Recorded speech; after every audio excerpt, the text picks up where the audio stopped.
ठीक है। इंस्टॉलेशन का मतलब पता है आप लोग को क्या होता है? इंस्टॉल का मतलब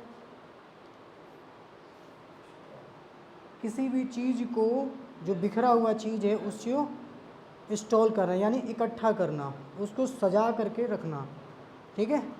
यानी कोई चीज़ अगर कोई पार्ट्स है, स्पेयर पार्ट्स अलग अलग है, कोई भी टेक्निकल पार्ट्स है, तो उसको एक जगह इकट्ठा करके जॉइंट करके एक नया रूप दे देना। ठीक है। जैसे कंप्यूटर होता है तो सीपीयू अलग होता है, डेस्कटॉप अलग होता है, माउस अलग होता है। ठीक है। तो उन तीनों को इकट्ठा करके हम इंस्टॉल करके और एक कंप्यूटर का रूप दे देते हैं। ठीक है। एसी भी क्या होता है? एसी में क्या होता है? एक इंडोर अलग होता है, आउटडोर अलग होता है। ठीक है। स्टेबलाइजर अलग होता है। इन सभी को कनेक्ट करके पावर सप्लाई से हम एसी का रूप दे देते हैं, जिससे हमको ठंडी हवा मिलती है। वॉशिंग मशीन भी उसी तरह का होता है। तो आज हम बात करेंगे इंस्टॉलेशन किस पे? वॉशिंग मशीन पे, कि हमें इंस्टॉल कैसे करना है वॉशिंग मशीन को। सबसे पहले क्या करना होगा वॉशिंग मशीन को इंस्टॉल करने के लिए, कि कोई भी वॉशिंग मशीन हो, पहले सेमी ऑटोमेटिक के बारे में बात कर लेते हैं। अगर कोई नया वॉशिंग मशीन कस्टमर खरीद के लाता है तो उसको पहले कैसे आप इंस्टॉल करोगे? तो सबसे पहले आप अनबॉक्स करोगे। जो डब्बा में पैक रहता है वॉशिंग मशीन, उस डब्बे से बाहर निकालोगे मशीन को। ठीक है। अनपैक करोगे या अनबॉक्स करोगे। बाहर निकालने के बाद उसमें आप देखोगे कि उसमें जो एसेसरीज होती है वो है कि नहीं है। तो उसमें क्या क्या होती है एसेसरीज? क्या क्या चेक करोगे? इनलेट पाइप, दूसरा इनलेट पाइप चेक करोगे, और क्या चेक करोगे? वारंटी पेपर,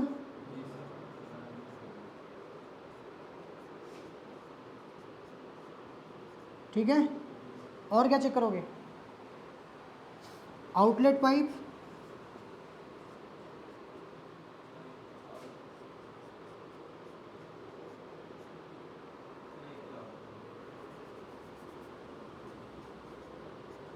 आउटलेट पाइप या ड्रेन पाइप। ठीक है। मैं सब बता दूँ। इनलेट पाइप चेक करोगे, वारंटी पेपर चेक करोगे, आउटलेट पाइप चेक करोगे या ड्रेन पाइप चेक करोगे। या आपको ये चीज़ें होनी चाहिए। ये एक बेसिक वॉशिंग मशीन जो होती है सेमी ऑटोमेटिक, उसमें बेसिकली इतना कंपलसरी है। अगर वो चीज़ें हैं तो ठीक है, अगर नहीं है तो तुरंत वैसे ही पैक करके फिर आपको वापस कस्टमर से बोल करके कि इस मशीन में ये प्रोडक्ट नहीं है, इसको वापस कर दें। तो आपको ये चीज़ें नहीं, अगर उसमें से एक भी अगर इनलेट पाइप नहीं होता है तो इसको वापस करवा देंगे कि ये नहीं है। तुरंत दुकानदार को कॉल करके, शॉपकीपर को, और आप बताएंगे कि ये इनलेट पाइप इसके अंदर नहीं है। ठीक है। तो आपको ये, आप कभी भी कस्टमर के यहाँ इंस्टॉल करने से पहले ये मोस्ट कंपलसरी है चेक करने की। तो आपको ये चेक करना ही है। अब आप पूछ रहे हैं कि इनलेट पाइप क्या होता है, वारंटी पेपर क्या होता है, और आपका आउटलेट पाइप क्या होता है। इनलेट पाइप होता है कि जो हम क्या होता है नल से पानी लेते हैं मशीन के अंदर। ठीक है। तो मशीन के अंदर जो पाइप रहता है, तो पतला सा पाइप होता है, वो पाइप मशीन के अंदर लगाया जाता है इनलेट वाल की तरफ, और एक नल में लगा होता है। तो उसके द्वारा हमारा पानी आता है मशीन में। ठीक है। तो जो पानी आता है मशीन में वो इनलेट पाइप हुआ। ठीक है। वारंटी पेपर में क्या होता है कि अगर 2 साल की कंपनी ने वारंटी दे रखी है, या 1 साल की वारंटी दी है, या 5 साल की वारंटी है, इस वारंटी पेपर के अनुसार ही कस्टमर को वारंटी मिलेगी।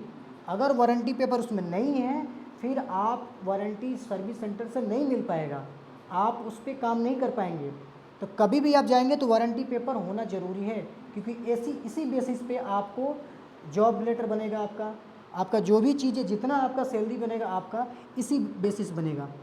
बिना वारंटी का आप काम करेंगे तो आप प्राइवेट लेवल के कहेंगे इंजीनियर, कंपनी से नहीं कहेंगे। आउटलेट पाइप क्या होता है? जो मशीन से पानी बाहर निकाला जाता है जिसके द्वारा, ठीक है, तो उसको आउटलेट पाइप बोलते हैं। यानी उसको ड्रेन पाइप, यानी नाले में पानी बहाने वाली को ड्रेन पाइप बोलते हैं। ठीक है। तो वो थोड़ी मोटी पाइप होती है, तो उसको क्या बोलेंगे? ड्रेन पाइप या आउटलेट पाइप। ये समझ में आ गया चीज़ें। उसके बाद जितनी आपके अंदर उसमें और भी एसेसरीज हैं, वो सारे चेक करने के बाद आश्वस्त हो जाएंगे कि हाँ अब इसमें टोटल एसेसरीज हैं, अब हमें इसको अनबॉक्स करके इंस्टॉल करना है। तो इंस्टॉल करने से पहले आपको क्या करना है, हमें चेक करना है पावर सप्लाई।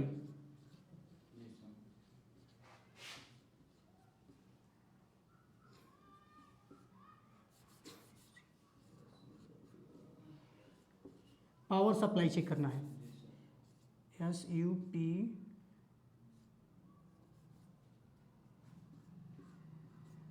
Power supply. ठीक है, तो पावर सप्लाई चेक करेंगे आप। पावर सप्लाई में जैसे मान लीजिए यहाँ पे लगाना है, तो हमें जगह डिसाइड करना होगा कि वो कहाँ पे है। जैसे आपके बाथरूम में लगाना होता है तो कस्टमर बताएगा कि आप बाथरूम में यहाँ पे लगाइए।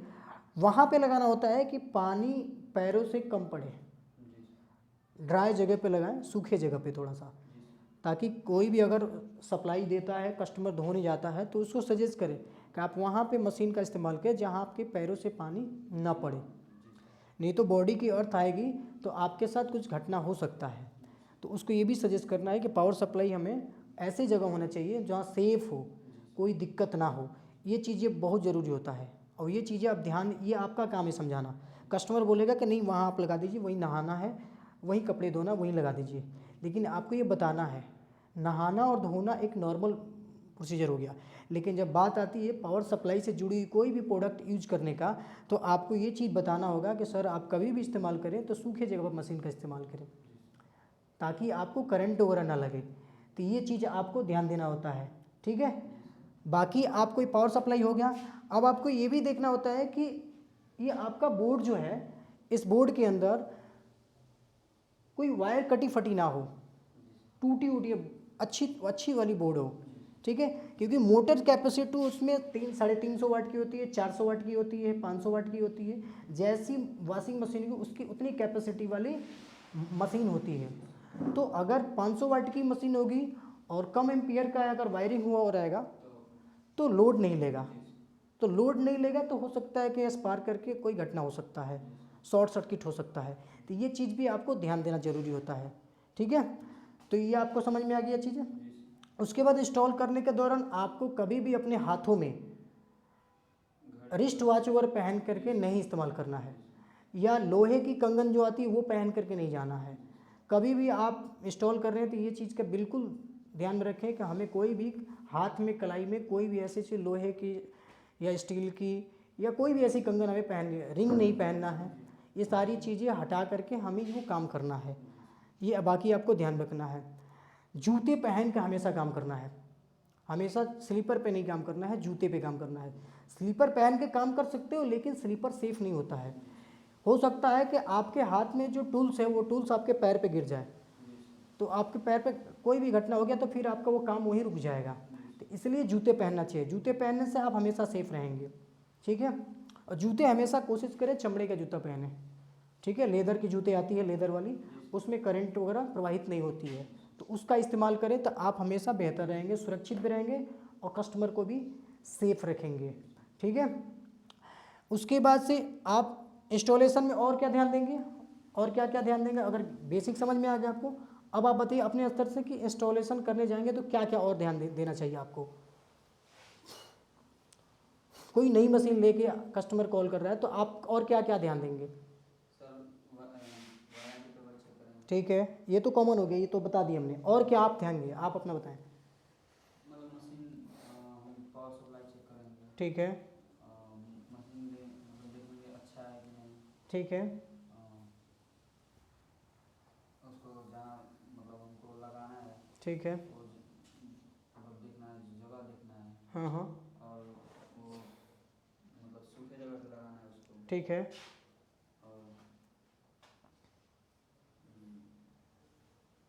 और हमें मतलब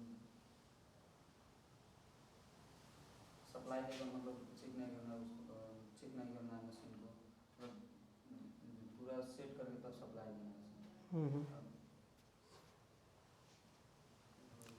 बहुत ऐसी चीज़ें हैं आपको उसमें, कोई भी ऐसी जो भी इंस्टॉल करने से पहले उसको पूरे बॉडी पे आपका जो भी पन्नी लगी पड़ी होती है, पॉलीथीन से पैकिंग रहती है, उस सबको हटाएं पूरा। उसके अंदर जो भी ऐसी बाहर निकालें, पूरी प्रॉपर वे में उसको अनबॉक्स कर दें। उसके बाद मशीन को देखें कि उसके अंदर कोई स्क्रैच डेंट तो नहीं है, टूटी फूटी तो नहीं है। ये चीज़ आपको ध्यान देना ज़रूरी होता है। अगर स्क्रैच होगा तो उसको कस्टमर को बताएं कि आपका मशीन जो लाया आपने ये स्क्रैच है, ये डेंट है, तो कस्टमर शॉपकीपर को कॉल करेगा, बताएगा कि ये वाली मशीन में इस तरह के प्रॉब्लम है, तो आप वो दोबारा रिप्लेस करके दूसरी मशीन देगा। ठीक है, ये बहुत ऐसी चीज़ें आपको ध्यान देना होता है। इसमें आपको कोई, जब तक आप नहीं बताएंगे कस्टमर को कुछ नहीं पता है। आप कुछ भी इंस्टॉल करके चले जाएंगे, कस्टमर वो अपने चलाएगा, फिर उसके साथ प्रॉब्लम क्रिएट होगा, आपको कस्टमर केयर कॉल करेगा और आपको वो प्रॉब्लम फेस करना पड़ेगा। तो क्यों नहीं पहले ही हम उस प्रॉब्लम को सॉर्ट आउट कर लें। तो प्रॉब्लम सॉर्ट आउट करने के लिए पहले आपको ये सारी चीज़ें न्यू मशीन इंस्टॉलेशन करने के लिए पूरी प्रॉपर एकदम विजुअल तरीके से देखें कि ये इसमें दिक्कत है या नहीं है, फिर उसको इंस्टॉल हम करें। समझ में आ रही है? और आगे आपको क्या करेंगे? और वारंटी पेपर चेक करें। वारंटी पेपर तो हो गया, वारंटी पेपर तो और हो गया, आगे क्या करेंगे?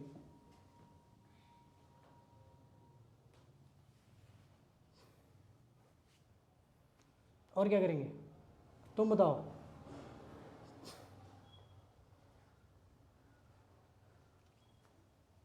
बोलो। एसी इंस्टॉल करने के लिए क्या करोगे? वॉशिंग मशीन छोड़ दो, क्या करोगे? एसी हाँ और गारंटी पेपर चेक करेंगे। वॉशिंग मशीन नहीं आ रहा है, एसी पे इसको एसी का गारंटी पेपर चेक करा। एसी पढ़े हो? एसी नहीं पड़े। तो फिर कैसे एसी की बता रहे हो? एसी पढ़े ही नहीं हो तो कैसे बता रहे हो एसी का? मशीन का बताओ क्या करोगे? ये तो मशीन का पूरा बता दिए। मशीन एक नई कस्टमर का लगाना है तो कैसे लगाओगे? सर उसका वारंटी पेपर चेक करेंगे, उसको देखेंगे खरोच उरोच नहीं हुए, टूटा फूटा नहीं हुए। हाँ और वो चेक करेंगे। आप पाइप देखेंगे फाटा उटा नहीं हुए। हाँ और सूखा जगह पर लगाएंगे जहाँ गुड़ से पानी उनी ना जाए। किससे? शरीर से पानी सूखा जगह पर लगाएंगे। तुम ऐसे पढ़ेगे तो काम नहीं चलेगा, ऐसे पढ़ोगे तो तुम्हारा फेल हो जाएगा सब, कुछ नहीं सीख पाओगे। तुमको ये भी नहीं पता है कि एक एसी इंस्टॉल कैसे होगा, बताओ।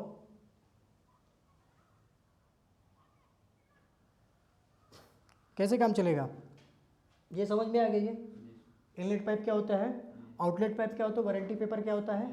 ठीक है, अब आपको ये जानना है इंस्टॉलेशन में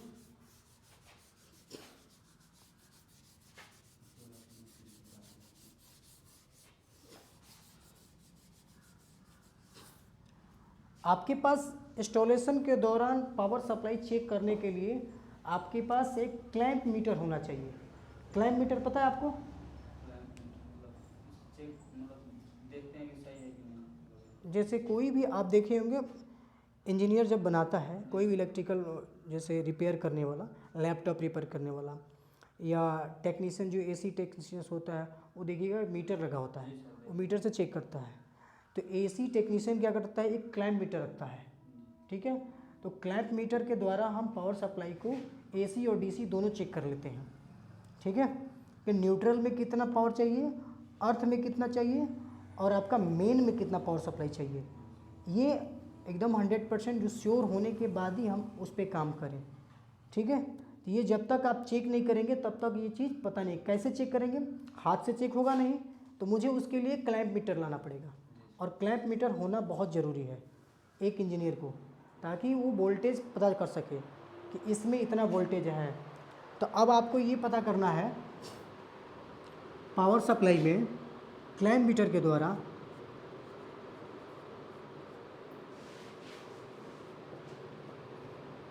क्लैंप मीटर के द्वारा आप क्या चेक करें?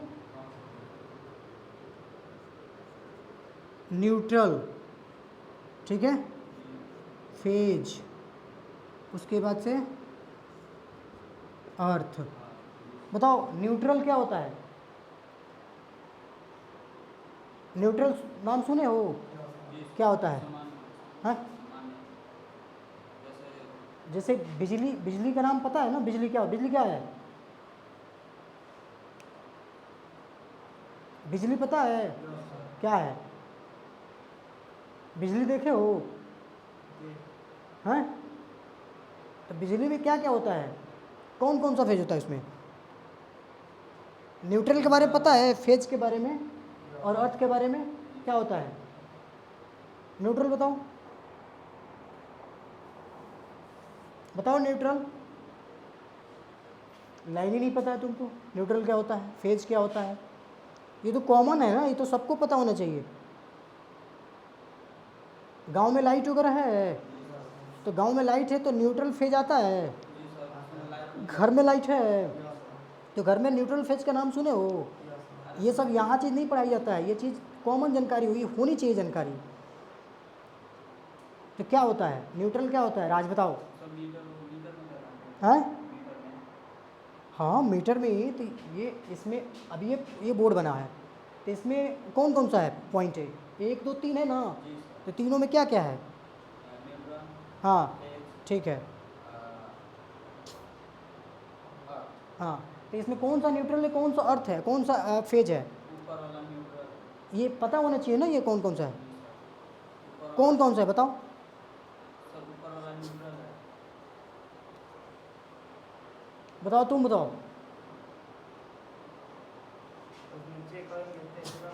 ये पॉइंट है, यही पॉइंट है ना? ये क्या है? अर्थ है।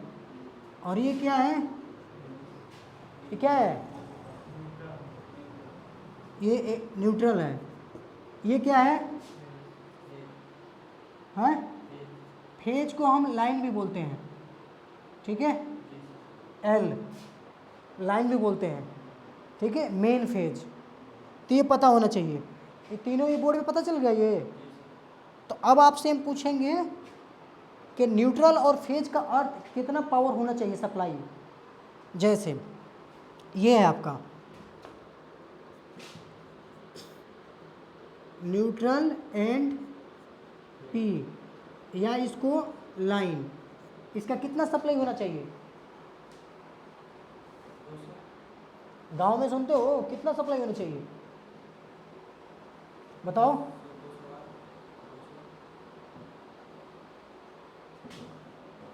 इसका मिनिमम सप्लाई कितना होना चाहिए? 190 वोल्ट से 230 वोल्ट, ठीक है? ये समझ में आ रहा है चीज़ें? उसके बाद से आपका है न्यूट्रल लाइन हो गया ये वाला, उसके बाद से न्यूट्रल और फेज।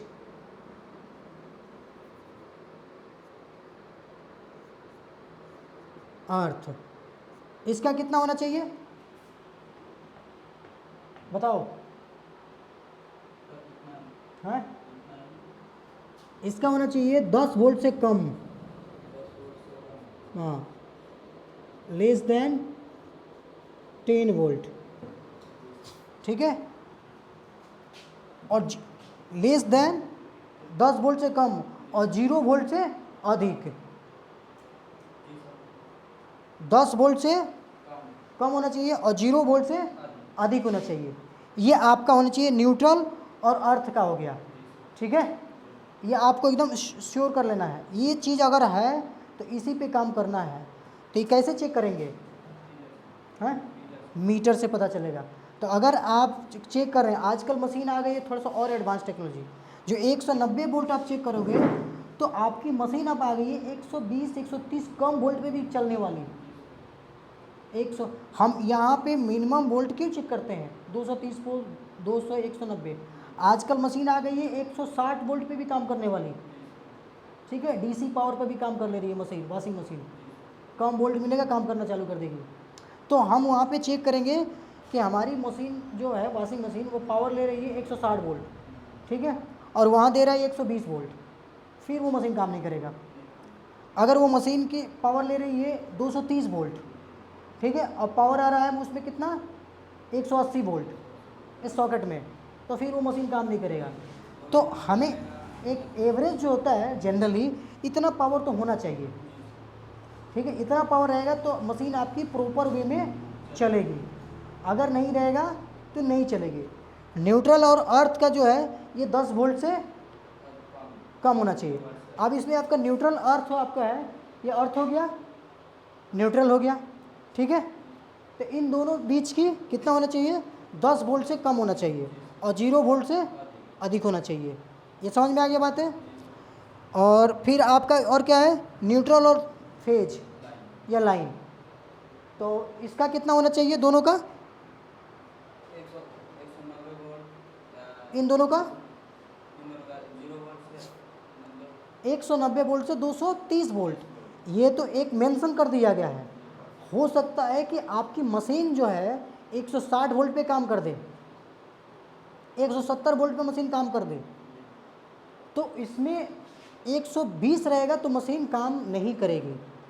तो हमें क्या करना होगा, उसके पहले चेक करना होगा कि इसमें पावर सप्लाई बेहतर होनी चाहिए, वोल्टेज प्रॉपर होनी चाहिए।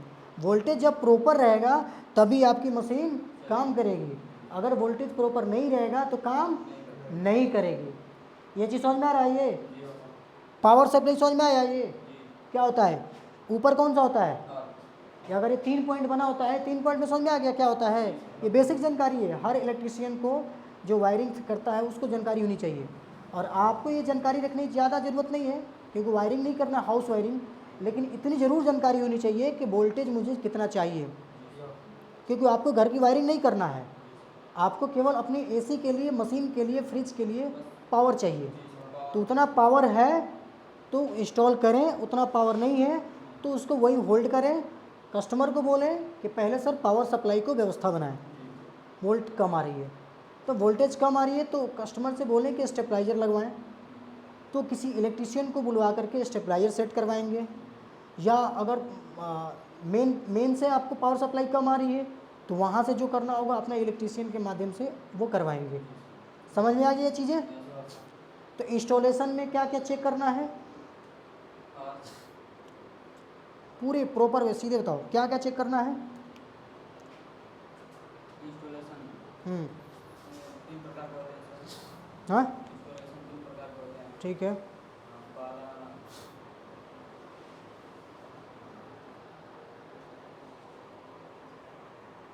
सर नामों का लिखो, क्या नामों क्या चीज़ क्या, नामों क्या लिखते हैं इंस्टॉलेशन में, 3 नाम लिखते हैं इंस्टॉलेशन में। तो इंस्टॉलेशन में आप बताओ क्या क्या करना है, इंस्टॉलेशन में हमें क्या क्या चेक करना है ये बताओ। पावर सप्लाई सबसे पहले हम क्या करेंगे उसके, अनबॉक्स, जैसे नए वाशिंग मशीन का अनबॉक्स करेंगे, ठीक है उसमें चेक करेंगे वारंटी पेपर, ठीक है, उसका dry pipe, inlet pipe, outlet pipe, warranty paper, power supply. फिर हमें अपने प्रिकॉशन सावधानियाँ ही बरतनी है, उसमें हमें रिस्ट वॉच पहन के काम नहीं करना है, जूते। पता है तीनों नाम और थोड़ा हाँ लिख दीजिएगा। वो आप लिख लेना, मैं नोट्स दे दूंगा, उसको उतार लेना उसमें से, ठीक है, वो लिख लेना। पहले समझ लो कि हमें पहले क्या क्या जो समझ में आ जाएगा सीधे दिमाग में ना, तो लिखने में टाइम नहीं लगेगा, वो फटफट लिख लोगे आप, ठीक है। तो आप पहले समझ लो कि क्या होता है। ये आपको बोर्ड समझ में आ गया, पावर सप्लाई, इसमें अब आपको कोई दिक्कत नहीं होनी चाहिए। अब आप कभी भी ये काम करना, जब भी पावर सप्लाई में, तो समझ में आ गया कि न्यूट्रल और लाइन में कितना होना चाहिए, 190 से 230, ठीक है। एक जनरल वोल्टेज होनी चाहिए इतना 230 वोल्ट, और न्यूट्रल और अर्थ में कितना होना चाहिए, 0 वोल्ट से अधिक और 10 वोल्ट से कम। कम, ठीक है। ये आपको समझ में आना चाहिए। उसके बाद अब आपको एक और चीज़, जब क्लैम्प मीटर आप लोगे, क्लैम्प मीटर रहता है, तो क्लैम्प मीटर में आप वहाँ पे एक कंटिन्यूटी चेक करने को होता है। वो क्लैम्प मीटर जब हम प्रैक्टिकल लैब में ले चलेंगे तो वो चीज़ दिखाएंगे, तो उसमें क्या होगा, एक कंटिन्यूटी आनी चाहिए, न्यूट्रल इसके और इसके बीच कंटिन्यूटी होनी चाहिए। ये तो होनी चाहिए, दिखा देगा, लेकिन कंटिन्यूटी भी दिखनी चाहिए, ठीक है। तो अगर कंटिन्यूटी दिखता है तो यानी आपका ये बोर्ड सही है, अगर नहीं दिखता है तो बोर्ड ख़राब है, तो फिर वहाँ पे आप अपने मशीन को इंस्टॉल नहीं करेंगे, ठीक। ठीक है, ये चीज़ समझ में आ गया। तो इंस्टॉलेशन आपको समझ में आ रहा है। कोई भी नई मशीन अगर लाते हैं तो इंस्टॉल कैसे करना है, नई मशीन लाते हैं तो आपको समझ में आ रहा है इंस्टॉल कैसे करना है। अनबॉक्स करेंगे, हाँ। उसका वारंटी का चेक करेंगे, हम्म। उसका वो पानी बाहर पाइप चेक करेंगे। हम्म। जैसे हमको हाथ में घड़ी या पारा नहीं होनी चाहिए। ठीक है। फिर उसका हम सप्लाई चेक करेंगे। ठीक है। सप्लाई। ठीक है। और उसको हमको जहाँ लगाना होगा ठीक है। तो मतलब ऐसे जगह लगाएंगे जहाँ पानी का संपर्क ना हो। ठीक है। और बोल्ट पावर सप्लाई चेक करना है कितना वोल्टेज है, 230 190 से 230 वोल्ट रहेगा, चेक मतलब लगाएंगे। ठीक। नहीं लगाएंगे। हम्म। और उसमें अर्थ चेक कर मतलब चेक करेंगे सप्लाई। अर्थ में न्यूट्रल और अर्थ में, न्यूट्रल में अर्थ में अर्थ में 0 वोल्ट से कम, 0 वोल्ट से कम, 0 वोल्ट से ज़्यादा, 0 वोल्ट से ज़्यादा, 10 वोल्ट से कम। कम। और न्यूट्रल न्यूट्रल और अर्थ, न्यूट्रल और अर्थ में 190 से न्यूट्रल और अर्थ में लेस देन 10 वोल्ट, 10 वोल्ट से कम और 0 वोल्ट से अधिक। न्यूट्रल और अर्थ में कंटिन्यूटी दिखनी चाहिए, उसमें कंटिन्यूटी सुनिश्चित करें कि उसमें कंटिन्यूटी है या नहीं है, ये भी ध्यान देना है। तो मुझे 2 चीज़ें ध्यान देना है न्यूट्रल अर्थ में, कंटिन्यूटी भी और 10 वोल्ट से कम भी और 0 वोल्ट से अधिक। तो ये चीज़ें अगर मुझे समझ में आ जाती है फिर हम पावर सप्लाई को अपना पावर बोर्ड में पावर सॉकेट को हम लगाएंगे। समझ में आ रहा है चीज़ें। तो हमें लगता है कि इंस्टॉलेशन आप लोग को समझ में आ गया होगा। तो इंस्टॉलेशन को और भी अब नोट्स का हम दे देंगे, नोट्स लिख लीजिए। बाकी नेक्स्ट क्लास हम नेक्स्ट डे आपको बताएंगे, ठीक है। बाकी अपन नोट्स हम